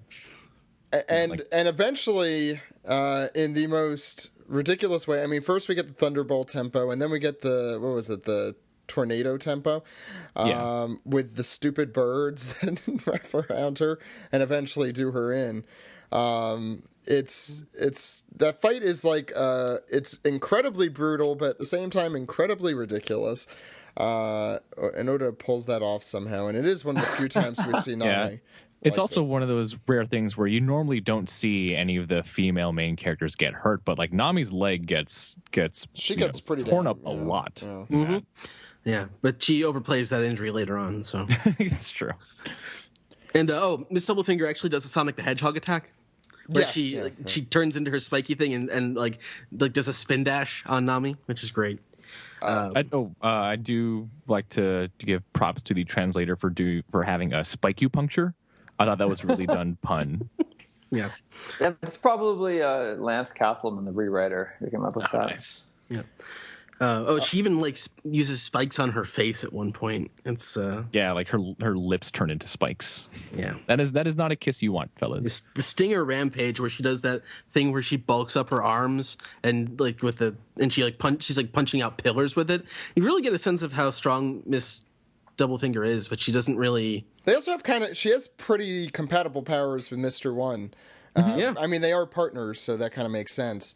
Although I guess none of the other partners have compatible powers necessarily, but it's interesting. In between this fight, by the way, I was about to say in between the we fight, have the very important reveal about Pluton, but we don't know what it is yet. And we'll probably talk much more about that in the more spoilery segment, and what that has to do with future art. And this is like the conclusion of a conversation that she'd had with Chaka a couple chapters previous, where she talks about they want the palace. If we can destroy the palace, that'll stop the fighting, and that's a country is its people is the message of the Alabasta arc, and of the drum arc really too. Following on it, but yeah, just the maturity that it shows to take the most drastic measure you need to get the end that you want. I think it shows how mature Vivi really is. Yeah. And we get another interlude between before we get to the Mr. One fight, showing a little bit more about Cobra saying, "Oh, I'll also take you to where the poneglyph is recorded." The poneglyph. So why, unless there's any final thoughts about the Nami fight, why don't we get into, I think, probably the big one, the Zoro Mr. One fight. Which actually starts before they get to the Nami Miss Doublefinger fight, where he's talking about, he calls Mr. One a mindless puppet, a tin soldier, and he talks about how when he was approached to join Baroque Works, I was only going to join if I could be the boss. It's like, yeah, it really gets under Mr. One's skin that he's like, talking down to him, which is hard to do since he's made of swords. Jason, what were your thoughts on this fight? Another incredible fight. All the fights in the sequence are great, but I think Zolo versus Mr. One and Sanji versus Bon Curé are my faves. The scenes where some of the destruction, like the scene where he's like leaning against the pillar and Mr. One like slashes the pillar and it slashes through him, presumably, and like the pillar snaps in half, and like it's just so rough. It's really it's great. He also has. I know you have a lot to say about. Oh, I love this fight. He has the daisy blades that he's able to project his blades like to cut the whole building without even touching it. It's incredible, and the buzzsaw is like really getting like tearing Zoro up. I mean, he says it's not a very deep wound, but that is a lot of blood you've lost, sir. Like he gets crushed, trying to crush Zoro under the rubble, but Zoro can hear, or he can hear the breath of all things. He can hear where the stones weren't going to fall, and he avoids it. I love that little flashback too, and leading into the end of that fight. It's this really, really. Ed, you've been mentioning all the foreshadowing to this fight over the last few weeks. If only I could cut steel, or I still can't cut steel, or one day I'll cut steel. Yeah, it goes all the way back to Whiskey Peak when he fought the steel cord of Mr. Nine. Yeah, he even mentioned it when he said he couldn't cut. Earlier throwing back, he said he couldn't cut through the sea prism cage. Yeah. Right, and also I think it was. He said, I don't know if it was steel in particular, but he says that the cage in the buggy arc that Luffy was in was too big for it, was too sturdy for him to cut through. Yeah, I have to admit that seems pretty cheesy. I mean, they could have. That is the tough question of why can't Zolo just chop his way out of the cage? It would have been better if he was just in a bad mood, didn't want to do it. How can we realistically believe he can't chop his way out of the cage? I mean, come on. I guess we're supposed to believe he's too weak at that point. But I don't know. From what we knew of him at that point, he seemed pretty powerful. I mean, not super powerful, but we set up that contrast of what a true swordsman is. Because Mr. One isn't a true swordsman; he's just a blade. It's what the line is: a blade that cuts everything is not a sword. It's only a sword if it listens and cuts only what is meant to be cut by its wielder. It's sort of it's like the philosophical, That's how you are a real swordsman, is to have restraint where restraint is called for. That last panel of Zoro just beating Mr. One is one of my favorites in the show. It's just so crazy looking, and Zoro, as always, is super beaten up at the end of this fight, bloodied up. It's amazing to the progression as well, because over in the Kuro arc, we get I am not good with one sword techniques at all, and then here in Alabasta, this one sword technique is now like his strongest technique. I forgot about that in Kuro. Yeah. Any other final thoughts on that fight? If you can hear the breath of anything, you can cut anything. I just love the philosophy behind that. You have to listen to things. You can't just hack away at it. Zoro's a badass. So I think it's time we get into the most important segment of this podcast, and that is the kicking claw force, which I'm sure you all remember. What? I completely forgot these were characters. They drank the super god water. and immediately died. And you were talking about confirmed deaths, Ed. I have to assume these 4 are dead because they drank poison in order to do It's in the name. Fatal fuel. I had to look up what the Japanese term was. Gosui. Don't they show them later? I mean, no one. They come on. The people survived the poison gas back in the RT arc. I mean, they gotta. I'm sure you're sure they just get up and they're like, oh well, I guess we're tougher than we thought. Now we can turn Super Saiyan. I mean, they're not dead. I mean, but we haven't seen them since at all. Yeah. I don't know. I mean, I wonder if he wants. I don't think Oda wants to sneak deaths in there. I think he wants to. Right. I mean, I think he wants to leave us happy. He doesn't. He's not like someone who's trying. He's not like someone who's like actually like, haha, I'm gonna get all George R. Martin and break your dreams. He really wants his readers to be. He wants justice to be done, right? No, you're definitely right. These are just 4 characters who have not come back in any way or any form. Yeah. Taka's the loyal. He's the loyal guy. He's got the dog fruit. He's got the jackal fruit. And what's one thing have to do with the other, though? Well, the dogs are loyal. That's I like that we see the 2 statues, and these are used later with Pell as well. You got the what is Pell? A hawk?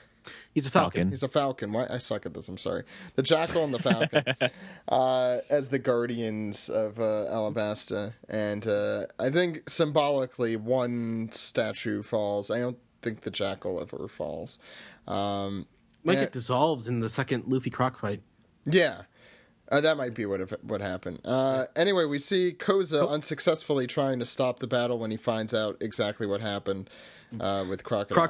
Croc refers to this as headless chickens flogging each other while he takes all the treasure, basically. He's the biggest Bond villain ever. Yeah. Mm-hmm. But the infiltrators, they ruin the plan. They had actually stopped fighting briefly, but then the shooting starts and the sandstorm descends, and there's not going to be any peace. There just isn't going to be peace. Koza just happens to be like a bullet sponge, like one of the first characters that we know that's like a bullet sponge. He gets shot a lot and he's fine after. That's not unusual, as we just discussed. Vivi kind of breaks down and Crocodile throws her off of the cliff, only to be saved by anyone. But before we get to that, what Croc says... I want to go to the fireworks factory. What Croc says here is very important. This is Croc's ideology, is that only those with power can afford to have ideals. Vivi isn't allowed to have ideals. She's too weak to have ideals. She doesn't have the power to make her ideals become reality. But she has something that's even more powerful. She has the power of friendship. And I'm not even being jokey there. That's actually one of the philosophies of One Piece, is to believe in your friends. And it's stronger than most other power. And especially when your friend is as powerful as Luffy. I think that's the key. You need Luffy to be your friend. And Luffy comes in swooping on Pell to save the day, so to speak. Just making it in time to save Vivi and saying, "I hear your voice, Vivi." Croc's angry. Hear it. Yeah, I mean, and all the Straw Hats get to reunite right there at the same time too. Crocodile's so angry that most of his cigar gets smoked immediately, which was a cool little touch. That is not an easy thing to do as someone who smokes cigars. No. It's painful. It's very painful. Go on, Ed. Yeah, so Luffy can hear your voice, so you believe in him. And Zoro is making Nami, he's trying to make Nami walk and run, but she's just having none of it. No one cares about Usopp's pain. Finally, so yeah, the punch in the face with the water. Isn't that the one where they don't do any panels? It's a whole 2 pages of him just punching. Yeah, that is an amazing piece of art right there. Yeah.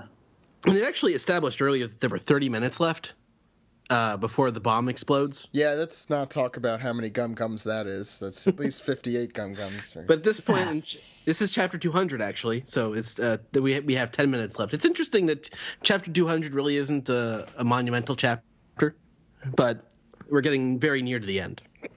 Yeah, thus busting all your busting your myths right there with this 100 chapter. And chapter 200 is water Luffy, guys. Yep. Yeah. That's such a great shot. Yeah, no, it's a great scene there. I mean, also just seeing Luffy kind of kick Croc's ass slightly is fun.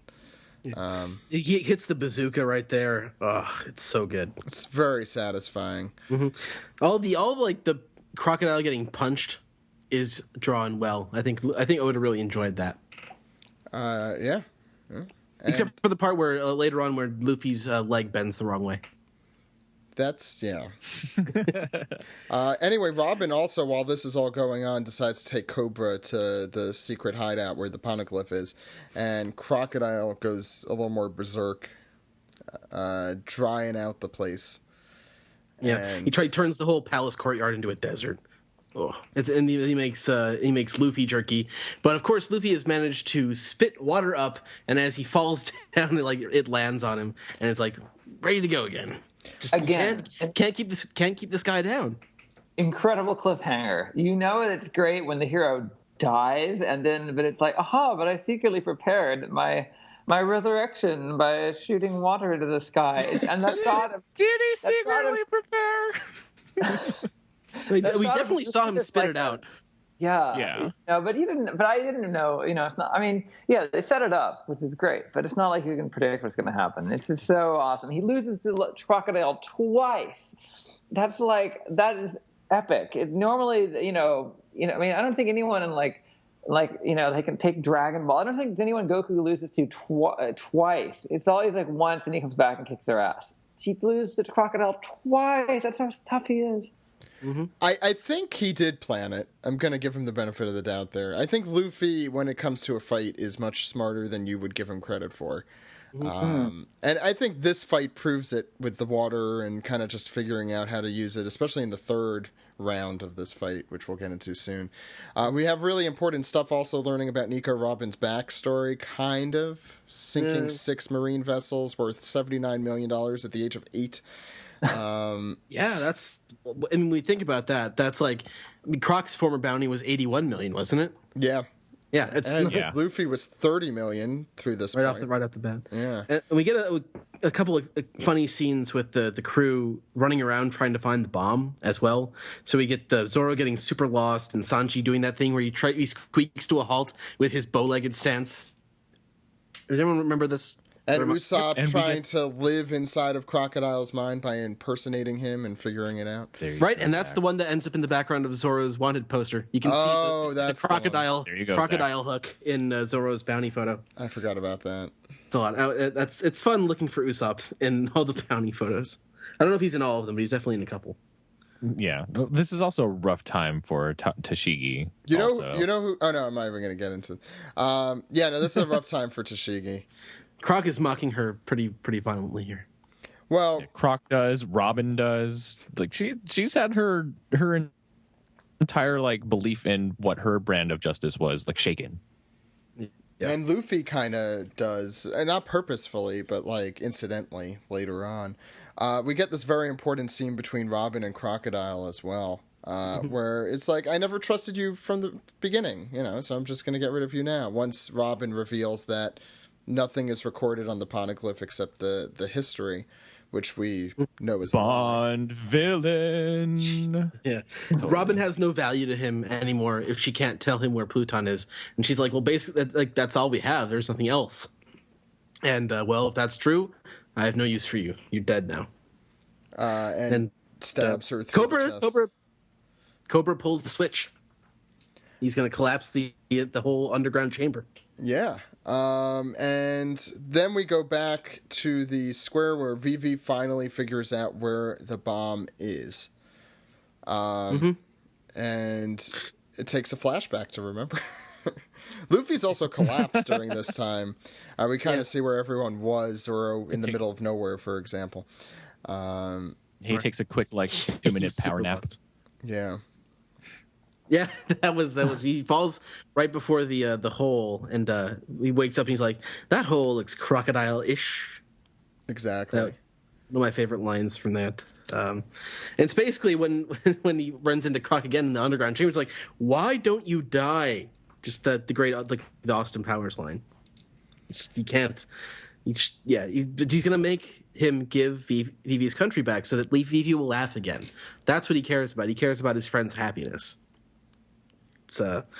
And Croc is surprised that he's able to hit him because he's out of water, But oh no, he's using blood now. It's a level of brutality again. Yeah, and this is a great. The third fight is so great to watch.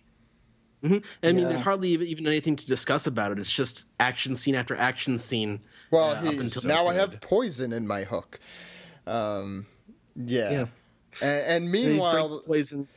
And meanwhile, what's going on in the background is great because you've got the finding the bomb, and then they find the bomb and going up to get the bomb. But that whole scene, they like the fire, shooting them up there with Zoro and Sanji, who just happened to be in the building already. And he's like, I saw the signal, so I went up here. And then Zoro's like, they told me to go north, so I went up. And another one of my favorite gags. And you find out Mr. 7 and Ms. Father's Day is the big reveal at the end of 22. That was kind of... We're getting really into the weird bottom of the barrel strange numbers here, right? I mean, I do like the 7's, like, I do like the fact that everything on his body is a 7. I do not understand Miss Father's Day at all, and that's, that's fine. It's fine. There's probably a pun there that I don't Miss Frogger's Day. That's just what I thought. Miss Frogger's Day. Yeah. Just you there. Right across How the did road. they get the cannon up into the clock tower in the first place? Stop. Okay, I'll stop talking about that now.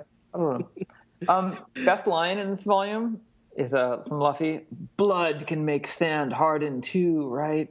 Because then he's just kicking ass with his own blood. What is cooler? Very few things. Yeah. And we find out that the bomb had been set on a timer all along, so even all of that was not worth it.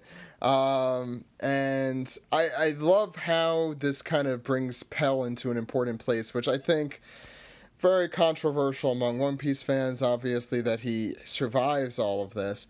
But Pell, makes goes so much quicker in the manga, though. It goes so much quicker. And those 10 seconds, even the countdown takes a while, but it still goes. It's like one panel. I think that takes a whole episode or something in the anime. It's only a page or two, I think, in the manga, so it's not ridiculous.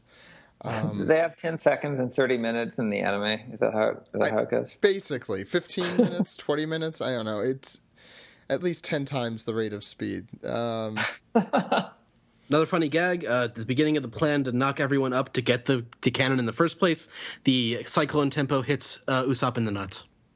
Oh, right. I forgot. The whole gag, it's all great, although even in the manga, Zoro's floating for a long time, trying to get Chopper out there. He's just in midair. It's like half of a chapter over the course of 2 chapters, I think. But one of my favorite gags, and I think I tweeted about this as I was going through, is that you see each of the members fall kind of in the background in painful ways. I mean, think about how high they're falling from each of them. And Sanji loses a couple teeth, Usopp no one cares about, and so on. Chopper falls on... Marine. Yeah. So what was that?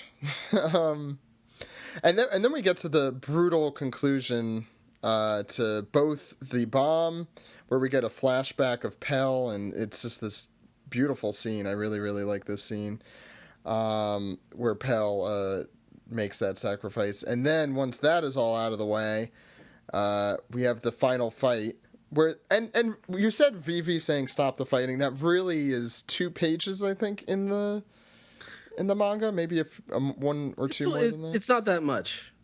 It's not as noticeable. You wouldn't think about it if you weren't. Right, and it makes sense when you look back at it because the bomb has gone off. The danger is pretty much over, but it's really not over because they haven't defeated Crocodile yet. But she feels like it's just the sandstorm at this point that's preventing her from getting through. If she can only get the people to hear her voice, but the sand is just preventing that from happening, and it's a hopeless situation. So she's just reacting to it, and it's really the only thing she can do in that situation. And just this final chapter of fighting is just with Luffy and Crocodile is incredible, and this is something the anime did improve upon just with I'm going to forget the piece of music. New World Symphony. Thank you. Does a great job with it. I love this ending. Luffy's gaining the upper hand. He lands like a 4-hit combo.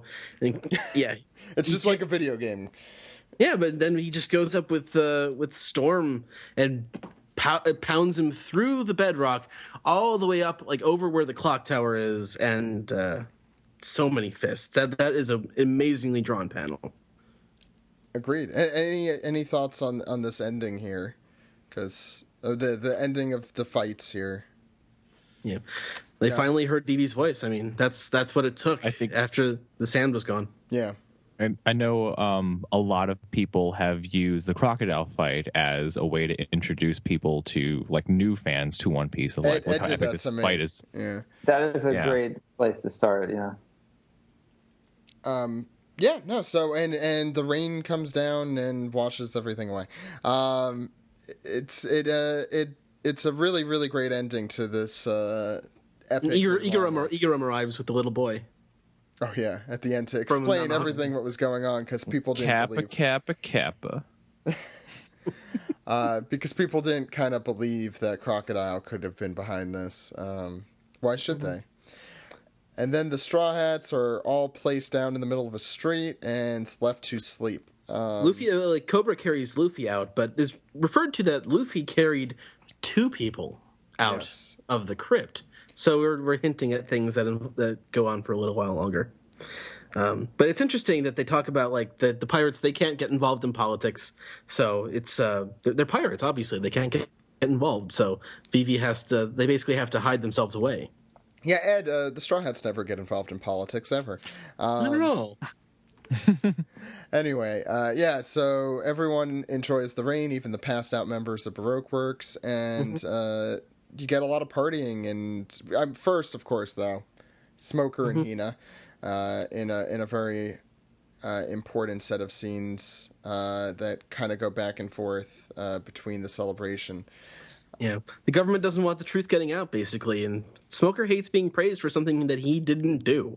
He's just telling the government and the superiors to fuck off, basically. Yeah. The government just slowly gets worse and worse and worse. It's rough, man. Mm-hmm. The world just even though everyone lives, the world just gets darker and darker the more you go in it, right? Mm-hmm. It's true. The Grand Line is that kind of place. And we get this bit with Tashigi feeling really guilty about how weak she was in the face of, Luffy.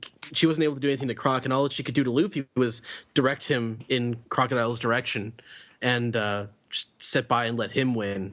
And it really hurts her that pirates had to be the ones to dispense justice to Crocodile, and she couldn't do it. Yeah. When they kept, and also the reason Smoker went out to the sea was to catch the rain ship that had all of Croc's dance powder on it.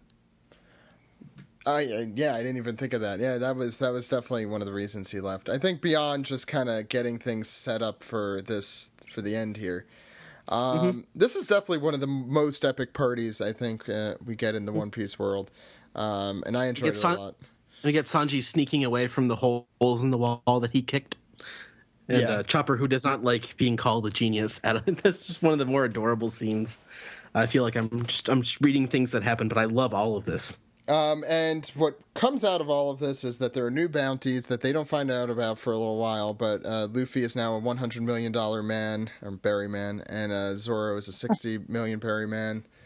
But they don't get to hear about it because they escape to sea, and we get that kind of leading to the big moment. But I think before we get to the big moment, we should talk now about Django and Full Body, since they enter the main story here. What did you guys... I'll ask about the cover story first, since it's how they become Marines. What were your guys' thoughts on that? Jason? Django's one of my favorite characters from... probably is my favorite character from East Blue, except for all of the main characters. It's great. It's good to see him. It's good to see him, level up a little, and he looks pretty good as a Marine, I gotta say. Full Body technically leveled down, but it's Full Body. Full Body can do whatever. I'm sorry, but Django, great. Yeah, great. I'm glad to see him. Yeah, I agree. Dennis. I don't give two craps about Full Body until he decided that he wanted to be Django's friend. Then like, oh, Full Body, you're all right in my book. Yeah, he can come to the party as long as he comes with Django, right? I mean, exactly. It was a lot of fun. And they're infatuated with Hina. She is the Marine captain for that area of the Grand Line and an old friend of Smoker's. And they were late. Django and Full Body ended up being late because they were picking flowers for Hina. It's just one of those funny things, you know. So yeah, the Straw Hats take off to the east shore. Well, actually, sorry, they're going to be taking off to I think it was the east shore, and Vivi is supposed to meet them there at a designated time. I think it was like noon the next day, when she also coincidentally has a speech she needs to make. Yeah. And Mr. 2 is holding the ship for them in a very curious turn of events. Yeah. Nami's she's a little annoyed by her billion berries. She never did get that. No. Although she does get some gems out of it a little bit later. And as the Marines surround the island, the Straw Hats attempt to escape, pretty battered through that whole thing. And we get Vivi's big speech ending things out, and Mr. 2 is heroic. Yes, Mr. 2's heroics. They're really friends, Zach. Friendship. Thank you, Ed. Don't you love it? Yeah. You love it. Of course I love it. Those last two chapters of this volume are just a huge embodiment of friendship right there on both accounts. Mm-hmm. Yeah, from Mr. 2 and from Vivi. It was the bit with Mr. 2 for the longest time. It's just you didn't really understand why it was there, but it makes sense ultimately with the story as it goes on. But Mr. 2, what a good guy. And we get the most iconic scene here. I want to skip it over with the... Yeah. We all know it. With the hands, right, with the X's. I don't remember how I felt Left about arm it. It's the untold cosplay. Yeah. Ed? It's the people of the country don't really understand it, but they're like, it's the untold story of her struggle. She can't be specific about it.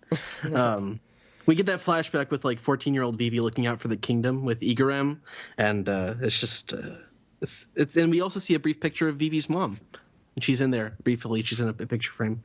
You can't come away with this and not like Vivi. I don't understand people who don't like Vivi. I just don't get it. A lot of people don't. So maybe that's a thing that was more prevalent before when Alabasta was more recent in people's memories and people had, I don't know. I don't get it. Well, I don't know. She's not as powerful as the other characters. I mean, I think a lot of people are just like, oh, why are they, like she's like an NPC in a role-playing game. Like, why is this person hanging around? Why do we have to go on a quest for them? I mean, it's not her physical strength that's important. I guess what I'm trying to say. It's that it's her internal strength and her will to be. She's trying to be a good leader. She's the actual royalty. She leads people and tries to be good. And the beginning of volume 24 starts with kind of a montage through everything, how everything goes basically in Alabasta as far as we could tell.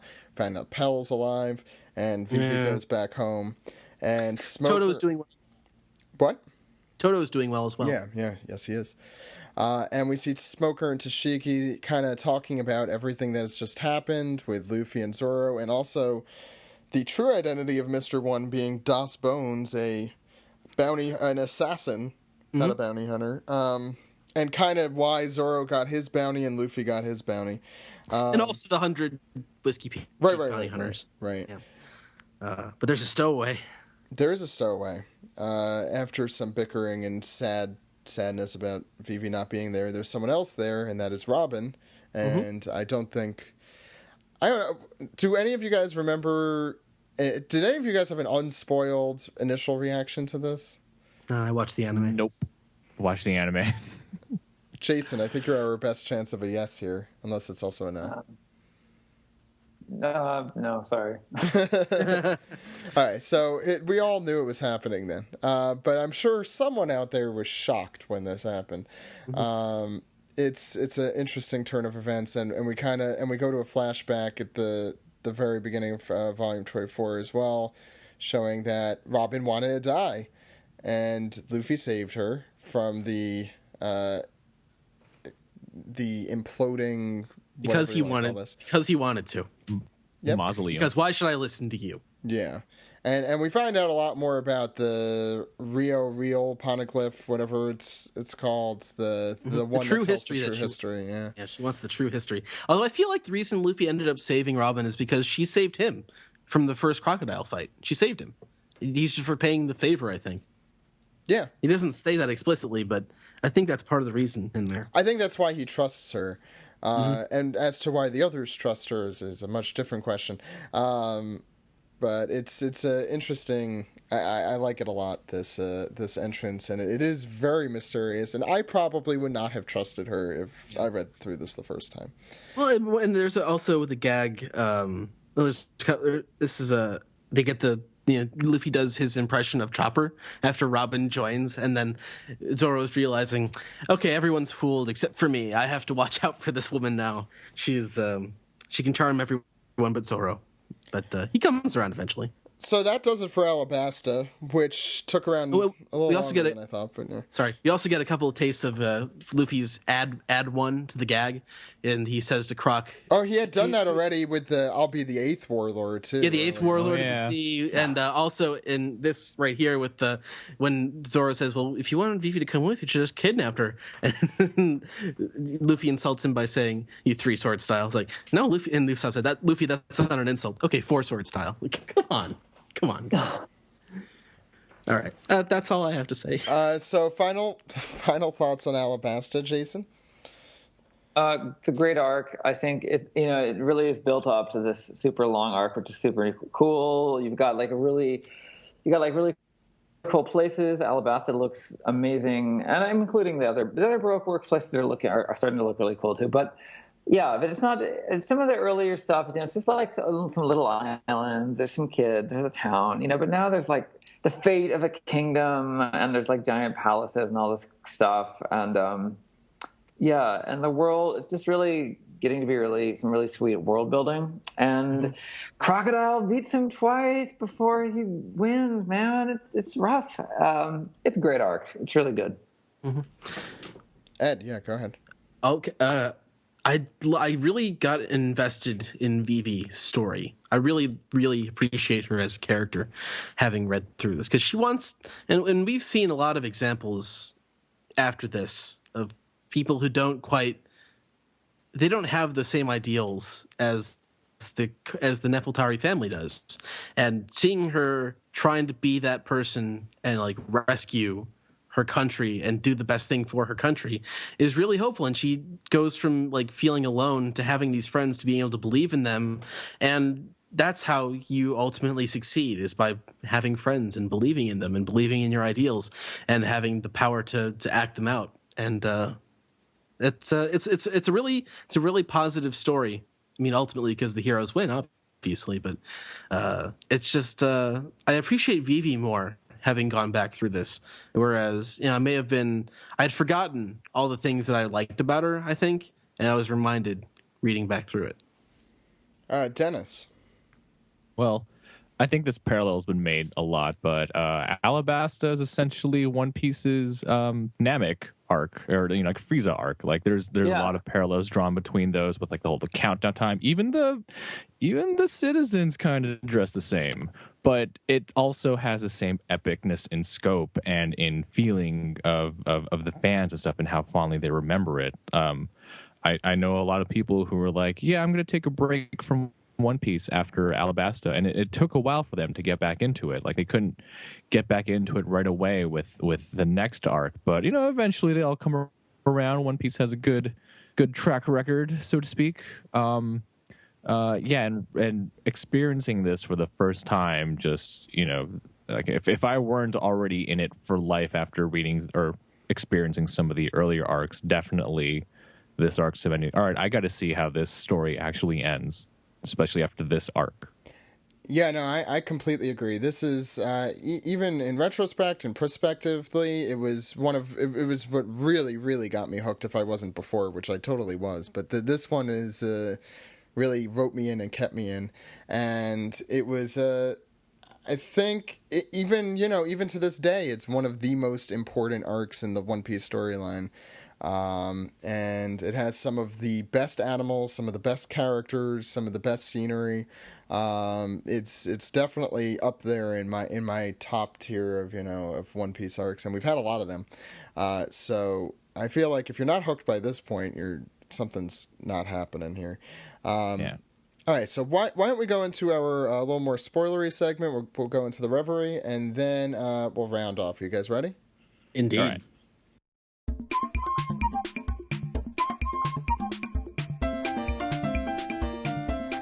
This is the Reverie, where we talk about how things look in retrospect. This segment may be a little bit spoilery, so if you do not want to hear spoilers to the current arc or any other arcs, you may want to skip to the end here. Joining me for the Reverie, we have Dennis. Hello. And, of course, Ed's still with us. Hey, Ed. Indeed. So why don't we talk a little bit about how things look in retrospect. And there's just so damn much in this arc that's set up for later. Why don't we start with the Ace and Blackbeard stuff? We talked a little bit about that. Is there anything else you want to touch on with Ace? I mean, besides Marineford. Well, it really establishes that the worst thing that a pirate can do is betray his own people. And that's highlighted throughout the believing in your friends, Vivi's story and Straw Hat's story. But Blackbeard did the opposite. He killed his commander. He killed his captain. And he is on the run now because. Well, no, he didn't kill his captain. He killed a commander, and he didn't kill his commander. He killed another commander. Actually, that's right. Yeah. But Ace is the responsible leader. He's coming to rein his guy in. That's right. Blackbeard was a member of the second division. Second division. Well, what was really interesting is in Marineford, you have the back and forth, and Whitebeard takes responsibility for Ace's actions, essentially, even though it was Ace who ran off to do this on his own. And in Volume 24, which we'll get to next week, there's a lot more hints as to this big game plan toward Marineford. But this is some of the early stuff that Oda laid out, which is really cool to think about him building this big plot this entire time that we didn't really realize was happening. Besides, it's Ace, he's cool. But you could kind of see him building to his demise here. Dennis, anything else on that note? I might be the only one who thinks this, but I think Ace's coolness peaked at Alabasta. Like, I feel like he's not as cool of a character, like, afterwards. You know what I mean? I mean, he's hardly... I mean, he does... he gets to be goofy, I think, in his cover story. You know? Yeah. He's sort of... so he's not quite the cool guy. Yeah, after his cover story stuff, like his battle against Blackbeard, like we don't get as much interactions with him beyond that, like just him fighting, showing off all these really cool attacks. But, you don't get to really know him all that well until much, much later with his backstory. Yeah, until after he dies. Yeah. That's when we get to know him the best. And I think a lot of... We get a much deeper understanding of his motives at that point once he's dead, unfortunately. So yeah, I do want to talk, and the Pluton is kind of this big theme big thing in Alabasta. It comes up many times, and it's also very big in Enies Lobby and Water 7 and the poneglyphs and the true history of what we don't know yet. There's some really big themes and stuff being set up here that are very, very, very, very important going forward. I don't know how much there is to say about it, but it's interesting that the Pluton is like the one ancient weapon that's really sought after in this arc. And we know it's a battleship. It's a massive. It's like it's possible to destroy islands. Is what we've heard of it. And it's crazy that Crocodile's plan was to essentially build an army to beat the Marines, beat the world government, to make an independent country, essentially, which is nuts when you really think about things. And, he could have succeeded if Robin felt like it. And I think this really reinforces my theory about the Void Century and about how the world as we know it was created by the world government using the 3 ancient weapons during the ancient history. During the Void Century, with the Pluton is able to destroy islands so they could remake the land masses. They used Poseidon to control the Sea Kings and get them all into the Calm Belt somehow. I'm not hating your crackpot theory, but it still is a crackpot theory. That is indeed, but I'm going to be looking for lots of evidence through as we continue. In Skypea, and as well as in Enru's eventual cover story about what the hell is going on in space and what that astronomical model in O'Hara is supposed to mean. Uranus is there somewhere. Speaking of Enru's cover story, I was trying to look at some of the hieroglyphs or whatever in the mausoleum, and I noticed that there was something. If you look right when Robin and Cobra enter on the left-hand side of the main panel showing the interior and the hieroglyphs, there's what looks like a UFO. Just like it's like some disc-shaped thing hovering above water, and there are people on top of it. It's like, could it be some type? When was this? Underground chamber? Go ahead. Wait. Yeah, in the underground chamber, like when Cobra and Robin first, walk in, and she's like, "This looks, majestic," or whatever. I can't remember the exact line. I was looking. I was like, "Is that some type of UFO? It could be a ship riding on waves, but the waves are definitely below whatever this ship is. So, there could be some type of that. Yeah, I'll try to bring it up again a little bit later, and I could message you guys exactly what it is. But that part got to me a little bit, and same with if Crocodile really wants this ancient weapon that can destroy islands, what the hell kind of bomb is that he built then that has a 3-mile wide diameter? Well, I mean, that isn't... we saw that bomb, and I think we've seen things around that strong in One Piece. It's just, I think, where it was placed was the problem.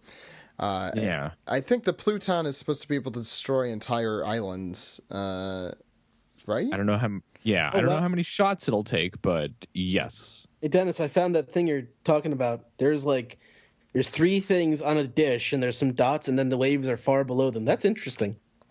Yeah. And there's also a giant snake on the other side of it. So yes, I was looking at that too. It's like, what does that snake symbolize? I feel like we're just dissecting an episode of Lost.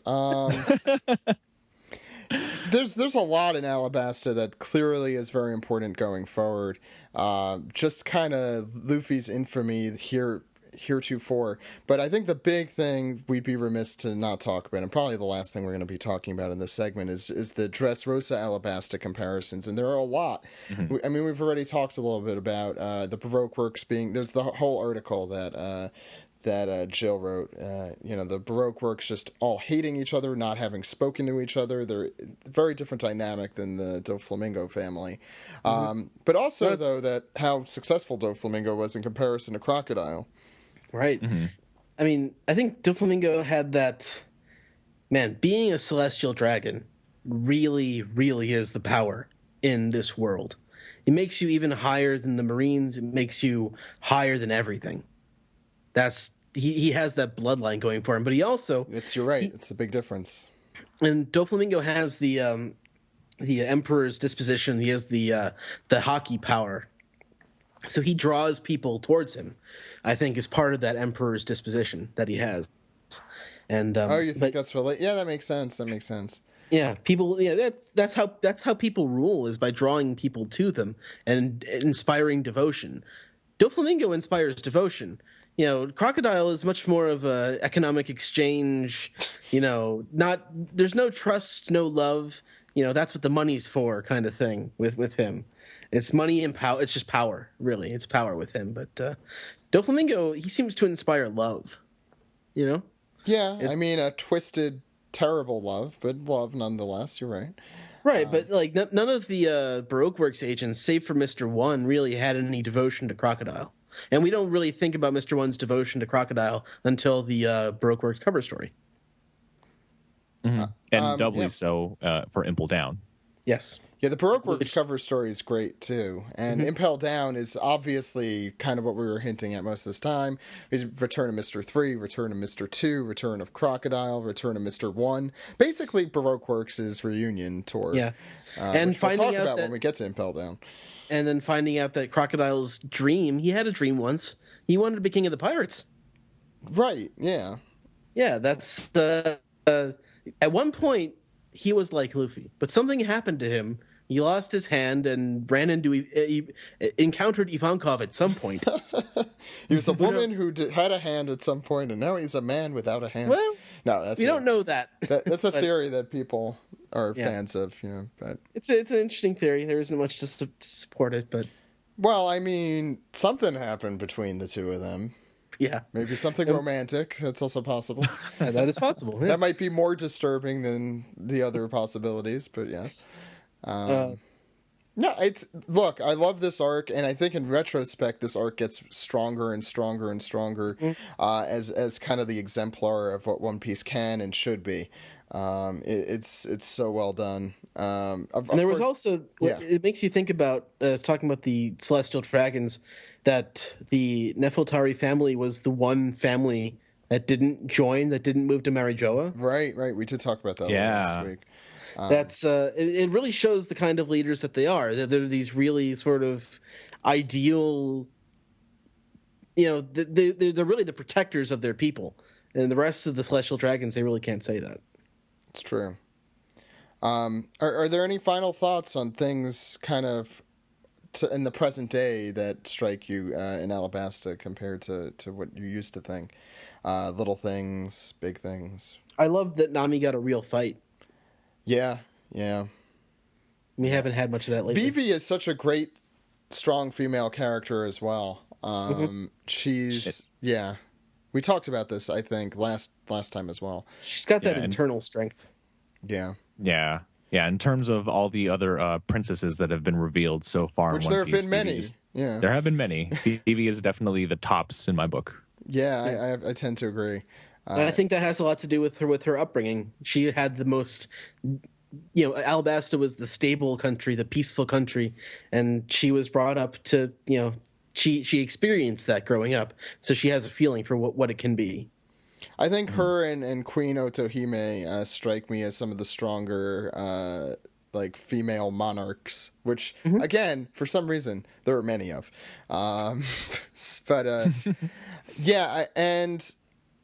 I can't think of anything in retrospect. I mean, obviously, the little things in this arc make it for me, and the dugongs were so popular that they show up in filler like a decade later. But yeah, I'm sure we will be talking a lot more about Alabasta when we get to Impel Down and Dressrosa, because a lot of these characters come back. I think that's everything, though, if you want to round off the show. All right. Sounds good. Okay, let's do it.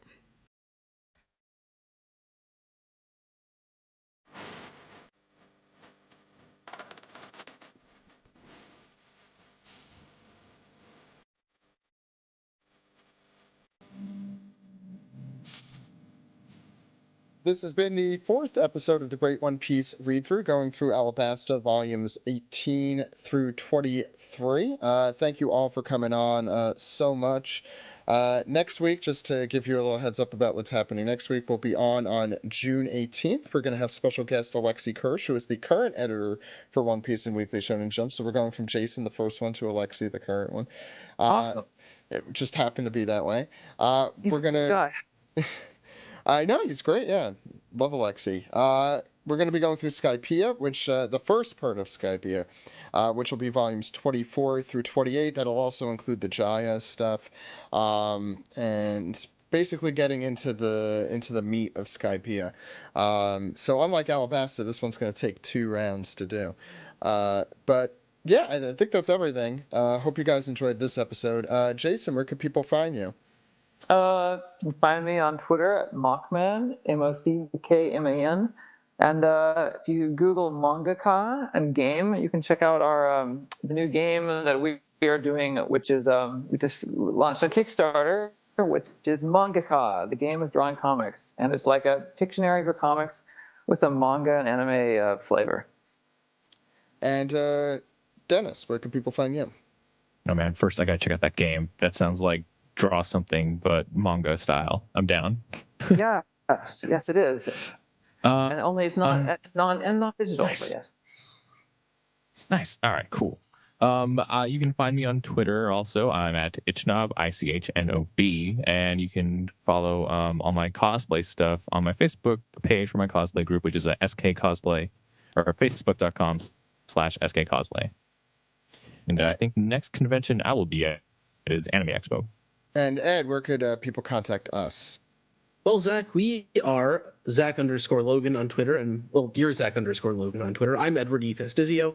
The podcast is at OnePiecePodcast.com, Twitter.com, YouTube.com, and Facebook.com/OnePiecePodcast. OnePiecePodcast.tumblr.com for news updates and funny pictures. OnePiecePodcast@gmail.com is our email address. OnePiecePodcast is our Skype name. You can subscribe on SoundCloud or Stitcher. You can subscribe, rate, and review on iTunes. Please do all three of those things or call us on our phone number. Zach? That phone number is 347-497-MAGI. That phone number again is 347-497-6254. Call anytime. With your questions, comments, and theories. Thank you all so much for coming on today. Excited to talk about Skypiea in the next 2 episodes.